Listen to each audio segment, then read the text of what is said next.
We are live, so Chair Early, it's your meeting. So good afternoon and welcome. I would like to call to order this work session for the Oregon State Marine Board, January 26th, 2021. This special work session has been put together by our Voting Safety Division, and I'm going to turn it over to Director Warren for just a minute, and then we will hear from the Voting Safety Department. So, Director Warren. Thank you, Chair Early. Just wanted to mention to all the board members, talked about some of this, but we're ready to present today. This is a work session for your benefit. So staff has done an excellent job, in my opinion, preparing and being ready to have this discussion with you. But we want to make sure you know this is your time to ask questions and interact. And I know it's a little bit of a challenge when we're virtual, but we're hoping that this information is interesting enough for you all to engage on. So please feel free to do that.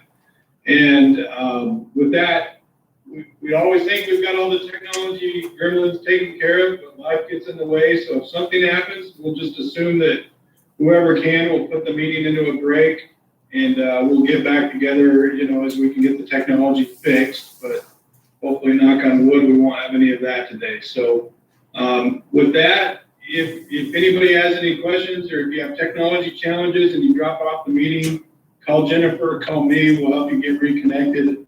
And other than that, I will shut up and let Randy and the Voting Safety Program give you all this great information on life jackets. And Randy, just before you get started, I just wanted to acknowledge that all 5 board members have now joined. Colleen, I see that you're on there also. So Colleen and Laura and Vince and Craig are all present, and we are anxious to hear what you have to present for us, Randy. All right, so first off, can everybody hear me okay? All right. Yes, thumbs up.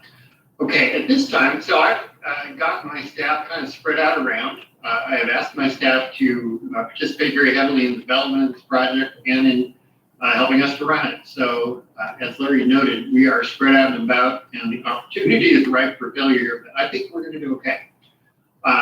The presentation that lies before you is something that we have been literally working on since last April, having big discussions after the board suggested that this would be a good work session in the future. And I've enjoyed diving into this, doing the research, asking my staff to do the research to help pull this information together. So I really want to say thank you to Director Warren for assisting along in this and helping us out.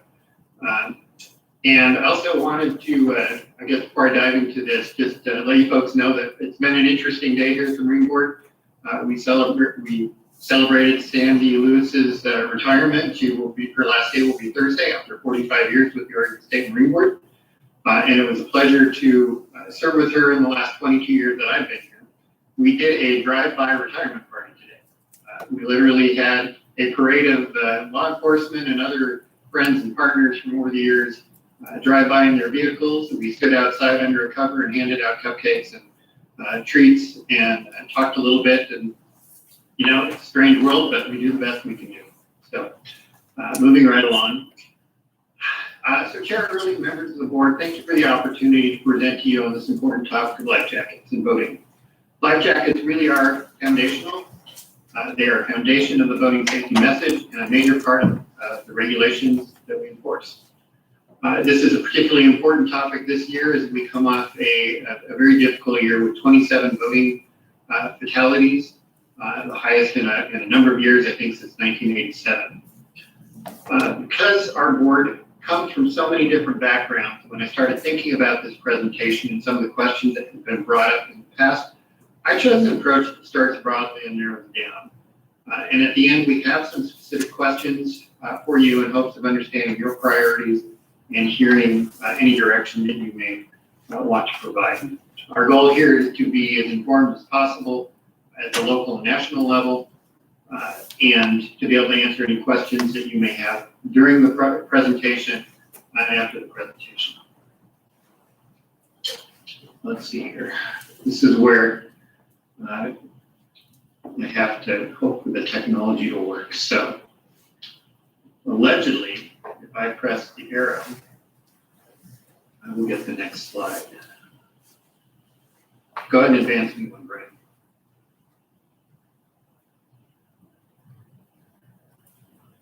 Sometimes it takes a minute for teams to know who's in charge. Okay.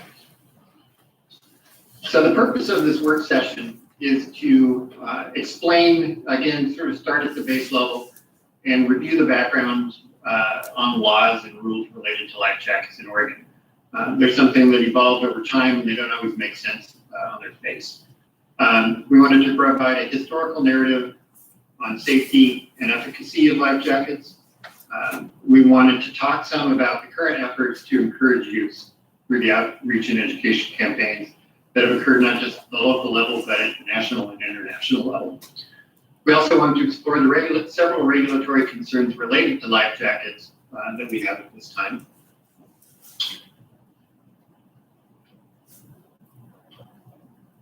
No. Okay.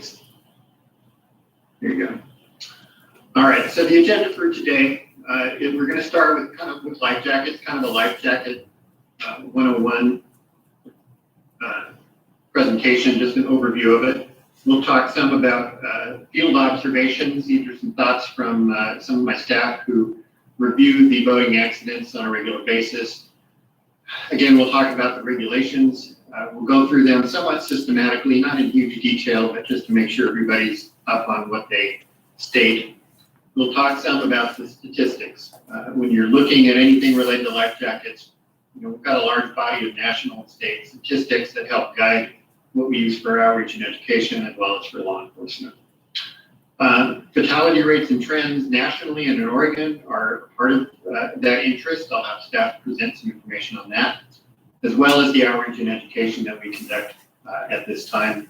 And I'll look at some of the national campaigns as well.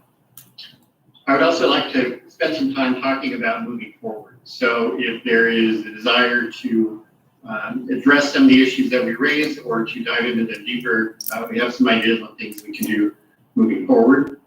And again, some of the specific regulatory concerns we'll dive into. We'll just spend some time talking specifically about those. And then, of course, at the end, we'll open it to questions, try to summarize some of the information you've got and see if there's either additional information you need as follow-up or if there's some direction staff to go forward. Okay, so these are my staff. They'll be helping out with the presentations today. Brian Paulson is our Waterway Program Coordinator. He's actually in the mini conference room helping to run the slideshow today, so I really appreciate his participation. We've got myself, Eddie Persichetti, our Law Enforcement Training Program Coordinator, Miriam McKenzie, our Boating Safety Education Program Coordinator. And we've got Ginger Davis and Jessica Watson in there today. They're with us in spirit, not presenting, but they've certainly played a key part in everything that we do.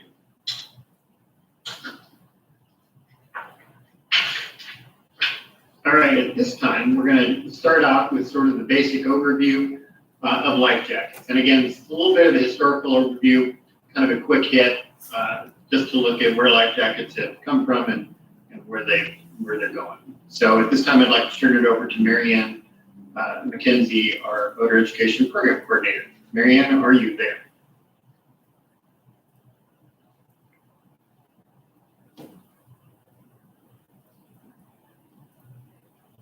Now turn yourself off mute. Yes, I'm here. Okay. Sorry about that. That's right. Okay. Thank you, Randy, and good afternoon, Chair Early and members of the board. I am Marianne McKenzie, the Voting Education Safety Coordinator. Let's see if this will, there we go. Oop, too far. So it's a very interesting story of how life jackets came about from our history. So in 870 AD was the earliest recording of a life jacket. The Assyrian army used inflated animal skins to cross the river. I'm so glad we have better materials now. In 1765, the first cork life jacket was patented by Dr. John Wilkinson. He stated the estimated 4,200 British sailors that drowned each year, that his cork life preserver should be a benefit to sailors. In 1854, Captain John Ross Ward with the Royal National Lifeboat Institution in the UK designed a cork vest to be worn by lifeboat crew. It was cited as the forerunner of the modern life jacket. In 1861, you can see Mr. Henry Freeman. He was with the Whitby lifeboatmen and was the lone survivor of a tragic lifeboat incident because he was the only one wearing a cork life jacket. In the next picture you see, from 1917, there are new recruits from the Coast Guard. They used mattresses as life jackets. I think it was only for training, but I'm not sure. The most important thing that they told these recruits was to actually remember how to hold the life jacket when jumping off the deck of the ship. Otherwise, they could break their jaw or knock themselves unconscious. In the early 1900s, you can see in the third picture, the cakewalk life jackets. The cakewalk life jackets became the standard stuffing because it was useful because seamen could still wear them while sleeping. The far right picture was the first attempt to an inflatable life jacket. And the war brought inflatable life jackets worn by sailors and submariners as what we know of them today. In the 1960s, synthetic foam was developed and the foam life jacket was invented, where that brings us to the life jackets we see now, of course with some minor changes. So there are a variety of different styles and sizes available for people. They are also designed for specific activities. They are more comfortable, but I can go into so many different things, but let's get to the other selections. There's also inflatable life jackets. In 1928, Peter Marcus invented the first inflatable. He was a merchant who loved to boat and fish, and he was aware that boaters and fishermen sometimes went overboard and drowned because they refused to wear the life vest in use at that time. Those vests were cork-filled and bulky, and sportsmen did not like to wear them because they hindered their arm movement. Marcus inflatables were nicknamed the Mae West, and well, I think you know why. They were issued to U.S. and British Air Force servicemen during World War II.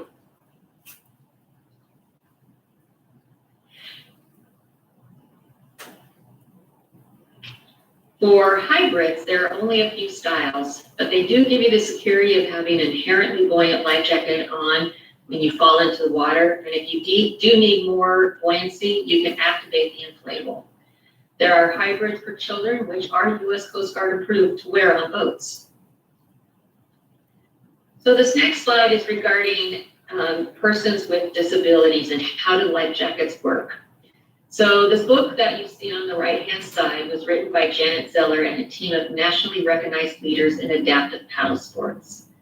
There are no special life jackets for persons with a disability when it comes to boating. Using the same life jackets as everyone else, the life jacket is fitted for the functional impairment and swimming ability. If the person cannot swim well, they recommend a higher flotation life jacket. The life jacket is snug, should be snug and well fitted to the person and no matter of the functional impairment. They should try on a life jacket and float in a safe environment and then adjust as necessary. There are, however, these life jackets are designed for physical therapy. They are specialized equipment for rehab programs that meets the needs of each client in hydrotherapy. Sorry, I went too fast. And of course, you can't forget the other family members. Even though some dogs are great swimmers, just as some humans, it's always a good thing to put a dog in a life jacket just in case. I was surprised that there's an inflatable life jackets for dogs. It's auto-inflates once the dog hits the water and doesn't hinder their swimming abilities. So right now, I would like to introduce Eddie Persichetti for the next topic. Thank you, Mary Ann. Chair Early, members of the board, good afternoon. My name is Ed Persichetti, and I am a Marine Law Enforcement Training Coordinator for the Oregon State Marine Board. Thank you all very much for your time. I know everyone's very busy this time of year in particular, so I appreciate everyone being here. I'd like to start my portion of this presentation with a very simple question followed by a story.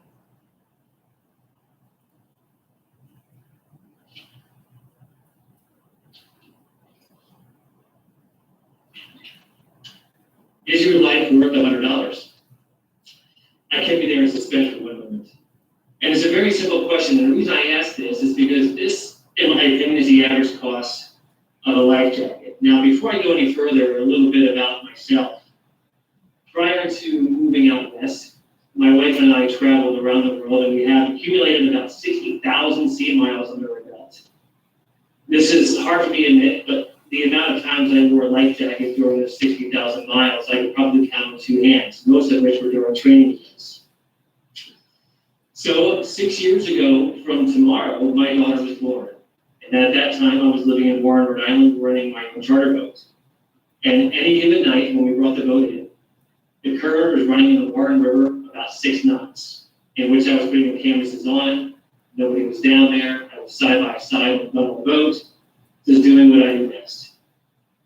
So one night, as I jumped back onto the dock, Deputy Dave, Assistant Harbor Master of Warren, Rhode Island, was on that dock. Scared me to death, to be honest with you. Dave was wearing his life jacket, which he always did, even on the docks. He wore it up the ramp to his truck. And he looked me square in the eyes, and he told me, "Eddie, you're a dad. Wear your damn life jacket." And he walked away. So here I am with a 1,600 gross ton captain's license with my own charter boat, and I felt as small as an ant. I remember that story till the day I die. And ever since then, I have worn my life jacket. And to make it even better, when I went down the dock the next day to open the boat back up for our next charter, he left a picture of my daughter that he took at the helm of the boat, and which I have right next to me right now. It's in my office every day to remind me the importance of that comment from Dave. So personally, that is when I started wearing a life jacket.